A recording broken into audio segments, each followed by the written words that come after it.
पुढची बातमी डेमोक्रेटिक फोरमच्या सभेमध्ये वंचित बहुजन आघाडीचा गोंधळ झालाय। महाराष्ट्र डेमोक्रेटिक फोरमद्वारे अकोल्यामध्ये विचार सभेचं आयोजन करण्यात आलं होतं आणि यावेळी मुस्लिम समाजाला सोबत घेऊन महायुतीला येणाऱ्या विधानसभा निवडणुकीत रोखण्यासाठी रणनीती आखण्यात आली आहे। महायुतीच्या विरोधात असलेल्या या सभेमध्ये वंचितच्या कार्यकर्त्यांनी भारत जोडो अभियानाचे संयोजक योगेंद्र यादव यांचं भाषण सुरू होताच त्यांना काही प्रश्न उपस्थित केले। वक्फ बोर्डाच्या कायद्याच्या वेळी राहुल गांधी अनुपस्थित का राहिले, तर येणाऱ्या निवडणुकीत किती मुस्लिमांना उमेदवारी देणार, तर वंचित बहुजन आघाडीचे सर्वेसर्वा प्रकाश आंबेडकर यांना महाविकास आघाडी सोबत का घेत नाही, हे प्रश्न उपस्थित करण्यासाठी या सभेत जोरदार गोंधळ उडाला।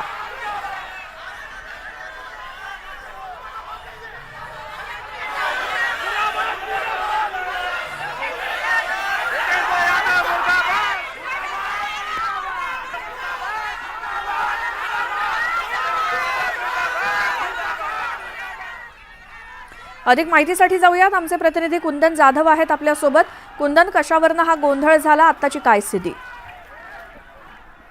सध्या परिस्थिती निवडलेली आहे। पोलिसांनी योगेंद्र यादवांना पोलीस स्टेशनला सध्या नेलेलं आहे। मात्र ज्यावेळी फोरमची सभा सुरू होती त्यावेळी वंचित बहुजन आघाडीचे कार्यकर्त्यांनी काही प्रश्न उपस्थित केले होते आणि त्या प्रश्नाचे उत्तर त्यांना अपेक्षित होते, मात्र ते प्रश्नाचे उत्तर मिळाले नाही आणि चांगलाच गोंधळ या सभेत झाला आणि सभेत गोंधळ झाल्यानंतर पोलिसांना पाचारण करण्यात आलं आणि पोलिसांनी हा वाद निवडण्याचा प्रयत्न केला। मात्र जवळपास अर्धा तास हा गोंधळ या सभेत सुरू होता।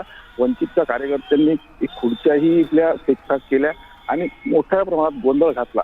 मात्र तातडीने पोलीस इथं आल्यामुळं पुढचा अनर्थ टळलेला आहे। आता सध्या परिस्थिती शांततापूर्ण आहे। योगेंद्र यादवांना पोलीस स्टेशनला पोलिसांनी नेलं आहे, सुरक्षितरित्या ते सध्या आहेत। मात्र काही प्रश्नांची वंचितची जी उत्तरं होती प्रकाश आंबेडकर संदर्भातली असतील किंवा संविधानासंदर्भातली असतील, त्या प्रश्नांसाठीच वंचितनं प्रश्न उपस्थित केले होते, मात्र त्यांचं उत्तर मिळालं नसल्यानं हा गोंधळ झाला होता। बिलकुल कुंदन, धन्यवाद या सगळ्या माहितीसाठी आणि याच गोंधळाची काही दृश्य देखील आपण स्क्रीनवरती बघतोय।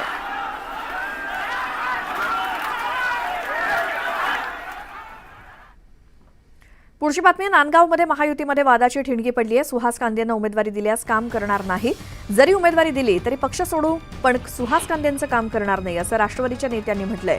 यावेळी अजित पवारांची भेट घेऊन राष्ट्रवादी काँग्रेसला जागा देण्यात यावी अशी मागणी करण्यात आली आहे, तर नांदगावची जागा राष्ट्रवादीला मिळावी अशी देखील मागणी करण्यात आली आहे।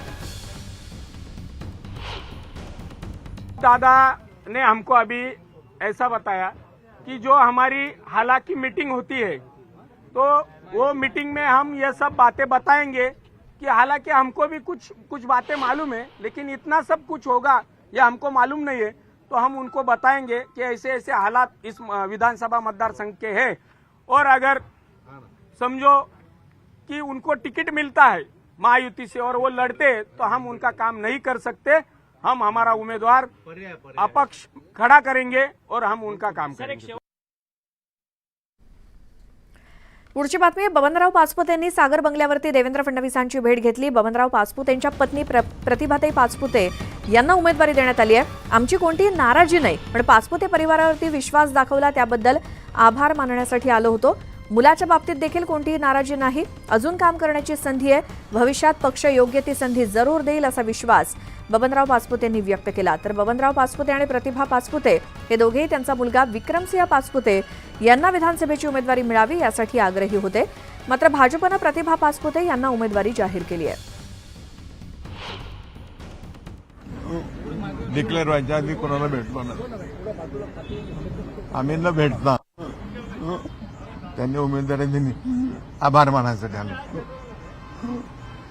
आभार मानणे, परत पुढचं काय करायचं तेही सांगितलं नाही, त्यामुळे मी समाधानी आहे।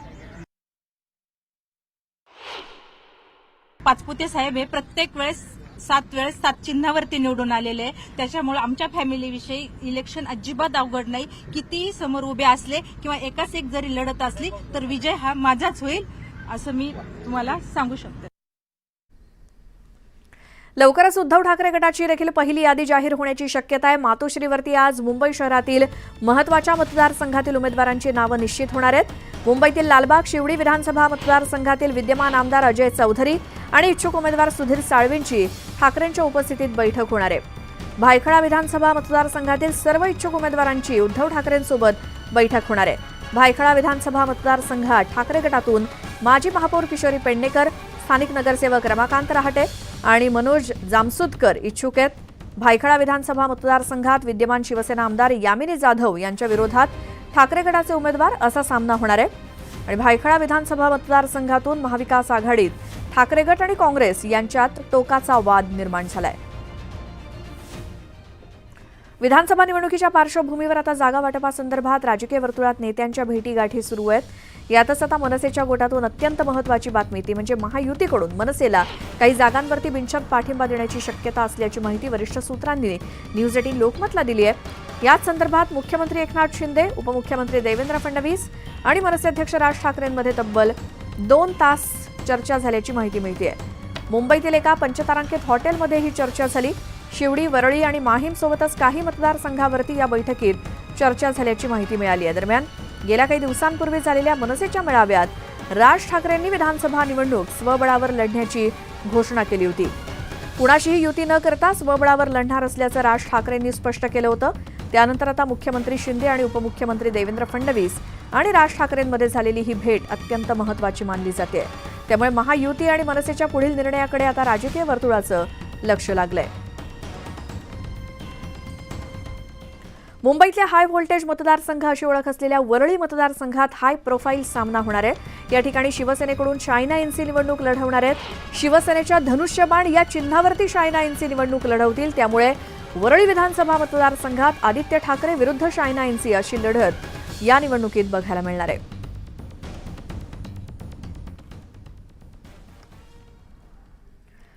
भाजपची विधानसभेसाठी उमेदवारांची पहिली यादी जाहीर झाली असून धुळे मतदारसंघातून भाजपनं एक नवीन चेहरा दिलाय. धुळे शहर मतदारसंघातून भाजपचे माजी जिल्हाध्यक्ष अनुप अग्रवाल यांना उमेदवारी जाहीर झाली आहे. तर भाजपमध्ये सामान्य कार्यकर्त्याला पक्षश्रेष्ठींनी संधी दिली असून पक्षात निष्ठावंतांना न्याय मिळतो अशी प्रतिक्रिया अनुप अग्रवाल यांनी दिली. 100% ही जागा महायुतीची निघेल आणि त्यातल्या त्यात भारतीय जनता पार्टी, शिवसेना आणि अजित पवार साहेबांचं राष्ट्रवादी आम्ही तिघंजण मिळून या ठिकाणी प्रत्येक माणसाची टचमध्ये आहोत. प्रत्येक कार्य आणि मोदी साहेबांच्या आणि राज्य शासनाच्या ज्या योजना आहेत त्या आम्ही खालपर्यंत पोहोचवण्यात यशस्वी झालेलो आहोत. म्हणून जनता पूर्णतः आमच्या पाठीशी आहे. भाजपनं जाहीर केलेल्या उमेदवारांच्या पहिल्या यादीमध्ये औसा विधानसभा मतदारसंघाचे आमदार अभिमन्यू पवार यांना उमेदवारी जाहीर करण्यात आली आहे. सलग दुसऱ्यांदा अभिमन्यू पवारांना भाजपनं उमेदवारी दिली. देवेंद्र फडणवीसांचे जवळचे मानले जाणारे अभिमन्यू पवार यांना मतदारसंघात केलेल्या विकास कामांमुळेच पुन्हा एकदा संधी मिळाली आहे. औसा शहराचा चेहरामोहरा बदललाय, ग्रामीणचा चेहरामोहरा बदलतोय. प्रत्येक गावाला कोटी, 2 कोटी, 3 कोटी, 5 कोटी, 12 कोटीपर्यंत मी गावाला निधी दिलेला आहे. अनेक पाणी पुरवठा योजना केल्या. औसा शहरामध्ये पाणी पुरवठा योजना आणली. औसा शहराचा संपूर्ण कायापालट या निमित्तानं होताना आपल्याला दिसतोय. अनेक विकासाची कामं केल्यामुळं आणि शेतकऱ्याला केंद्रबिंदू म्हणून काम केल्यामुळं या निमित्तानं मला भारतीय जनता पार्टीनं दुसऱ्यांदा आवश्यकरांची सेवा करायची संधी दिली आहे.